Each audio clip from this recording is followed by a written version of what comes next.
Hey everyone, so this video is going to be part of a big project that I want to do on this channel this year, and it's going to be part of a new series that will be exploring the behind the scenes of some of the best comic book companies on the planet. This is going to be one of the big projects for the year, so fingers crossed it turns out okay.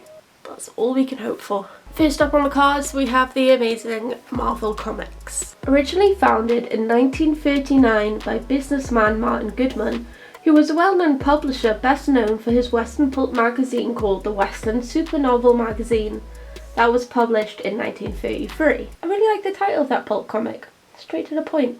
Marvel Comics was originally called Timely Comics, and they published their very first comic book titled Marvel Comics in October 1939. They had to make it confusing for us, didn't they? Try saying that paragraph 5 times fast. At this point in time, the company was primarily run by Martin Goodman, who was the business manager, the editor, and the managing editor, respectively. He was a very busy man with a lot on his plate. Martin's brother Abraham was the publisher for the company at this time as well, so, he helped out. The very first issue for Timely was a big hit. It managed to introduce fan favourite characters like Namor, the Submariner, the original Human Torch, Jim Hammond, and of course the Detective Angel. What a lineup. The issue, like I said, was a huge success, selling over 80,000 copies. Fun little side fact, the Human Torch and Namor were actually the first characters to get a crossover in a multi-part story telling the same tale from different points of view, which I'm sure made the company some extra cash. A legend joined the company in 1939 as Martin Goodman hired Stanley Lieber, his wife's cousin, as an office assistant. In his early years for the company, Stanley would grab lunch for the other employees and would also refill the ink pots. The company's next big hit entered the world in 1941 thanks to Joe Simon and Jack Kirby. Captain America was born. A solo comic was made straight away, with Martin being fully on board with the concept of this patriotic character. Later on that same year, two giants of the industry, Jack Kirby and Joe Simon, left the company, with Stanley being bumped up to interim intern. Maybe I'll do a video on Jack Kirby and Stanley. If you want that, let me know down below. After the war, superheroes started to dip in popularity as people's tastes in comics evolved and changed, so Martin had to get creative. He ditched the soups and started producing comics in the horror, adventure, comedy, even some in the romance genre. Anything that wouldn't sell would be cancelled.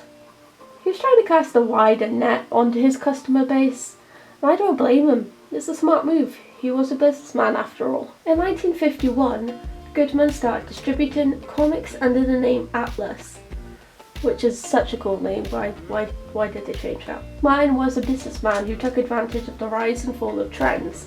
If westerns were selling more that month, then they would produce more of the western issues to sell, and so on. At one point, Martin did try to bring Namor and Cap back into the public eye in 1953, but people weren't picking up what he was putting down, which is ludicrous because it's Captain America and Namor. He did eventually get his superhero comeback after DC had success in that area. Maybe this is where the rivalry started. Next comes the Marvel Age of Comics.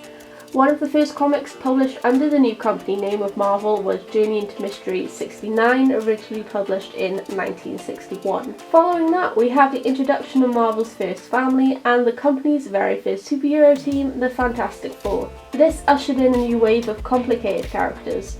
Heroes with real problems, things that readers could relate to and recognise. The age of the anti-heroes had arrived. Characters like Spider-Man and the Hulk, who weren't the typical goody two-shoes, became the norm for Marvel. The Fantastic Four was created in response to DC's success with their superhero team, the Justice League of America, with Martin asking Stan Lee to create a team of superheroes to rival DC's. So out came Reed, Ben, Sue and Johnny. The writing of the family's first issue brought about a new working technique in the industry, now labelled the Marvel Method. This includes the artist getting a short synopsis of the overall story to draw from. Then after drawing a story, they would then hand it back to the writer, who would finish it off with dialogue. The US Department of Health, Education and Welfare asked Stan Lee to create a story focusing on drug abuse. Stan Lee penned the story, which would eventually become 3 issues of The Amazing Spider-Man in 1971. A very clear and obvious choice for a drug abuse story. Also not as blatant as DC's attempt on it. The comic shows the negative side effects of drug abuse. He didn't write it as an informational leaflet, he wrote it as a story to engage the audience. The Comics Code Authority didn't want the story to be published, but the legend that is Stan Lee published them anyway. Another thing Marvel brought to the company was a shared universe. Characters that could interact with one another and hop from one story to the next. It also made people want to buy other comics by the company to keep up with the wider story and the wider plot. In 1972, Martin Goodman, who started the legacy, retired, leaving his son Chip to become publisher. Just a side note, Chip is such a cool name. Why aren't babies today called Chip? Chip is such a Gleason name. I can imagine him hanging out with Pony Boy and Soda Pop. Chip didn't last long as publisher and was soon replaced by Stan Lee. Marvel actually held its own convention, kind of like Comic-Con, called MarvelCon, a genius name, very creative name. At this con, you could meet Stan Lee, hear stories about Captain America, go to a Kung Fu experience, you could attend writing lessons. I kind of want to see what the Kung Fu experience was like. So you can see that the company was kind of riding high on their popularity. In the 1980s, the company published children's comics under the imprint Star Comics. These stories were pretty successful and popular.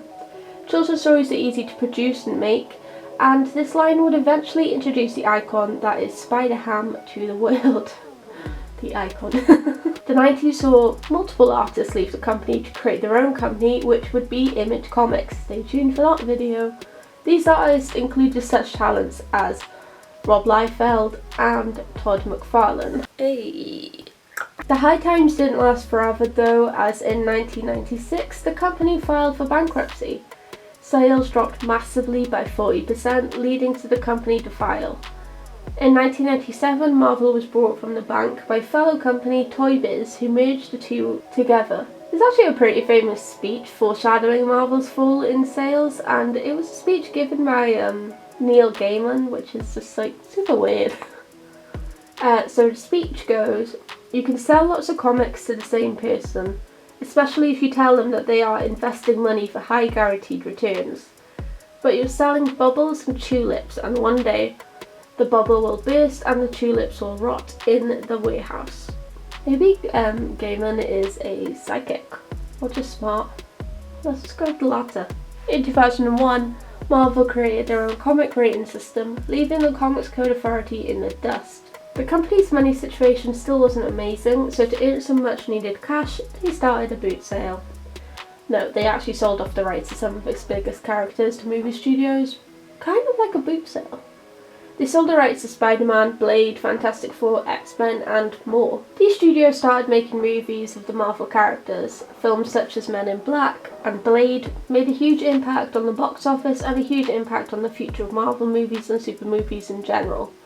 Originally, Marvel was partnered with other studios to develop the movies, but they weren't making as much money on the licensing as they would have liked. So producer and co-owner of Toy Biz, Ari Arad, and I'm really sorry if I said your name wrong, decided to form Marvel Studios. He saw the success of the Spider-Man trilogy and thought, I'll have some of that. The plan for the films was to flesh out characters in their own films before bringing them together for team-ups. For example, Iron Man and the Avengers. Ari's second in command at the time, Kevin Feige, who I imagine was a baby wearing a snapback, wanted to create a shared universe with the characters they still owned, especially because the characters they had actually formed the Avengers. Well, Feige was all for a connected universe, much like in the comics. Ari wasn't. He wasn't so sure about it and shortly left the company afterwards. There's more to that situation, but I'm not going to get into it. Feige became the studio chief and they formed a group of 6 people who knew the comic book lore. This group included Kevin Feige himself, Chief Creative Officer Joe Quesada, co-president of the studio Louis D'Esposito, the president of publishing Dan Buckley, writer Brian Michael Bendis, and the president of Marvel Entertainment Alan Fine, and thus the MCU was born, birthed from Kevin Feige's loins. It kicked off properly with the release of Iron Man, a film that came into development in 2005 and was released to the public 3 years later. It was the studio's first feature that would star an obscure character that wasn't as popular as the characters they had already sold off. Because of the obscurity of the character, shorts were created before production, just to clue the public in on who Iron Man was. RDJ was cast in the iconic role, and as we all know, the studios risked to hire him paid off greatly. Disney bought the company in 2009 for $4 billion, and then in 2017 Disney also bought 20th Century Fox for $52 billion. So now most of the Marvel properties are together, and I'm sure we're all waiting for the day the X-Men and the Avengers meet. We've had some classics released in recent years, like the massive crossover event Civil War, and my personal favourite, House of M. The MCU is dominating the box office, and thanks to that, people are paying more attention to the comic side of the business now, and comic sales are rising again. This gives writers a chance to fully express themselves. We've had a lot more Deadpool stories recently because of the success of the 2 films. We've had more Iron Man comics, we've had more Avengers comics. So the company is in a pretty good spot right now. Anyway, so that is it. This is the first company one I'm doing. I hope it was okay. Was it a bit quick? Do you need more information? Let me know down below, because I always want to adapt and make the videos better. If you did like it, give me a thumbs up anyway, and subscribe and click that bell if you want to be notified when I upload. I think I'm doing Image Comics next. I'm not sure when that will come out, but if you have any other companies, let me know down below. I hope you did enjoy it, and I will see you next time. Bye everyone.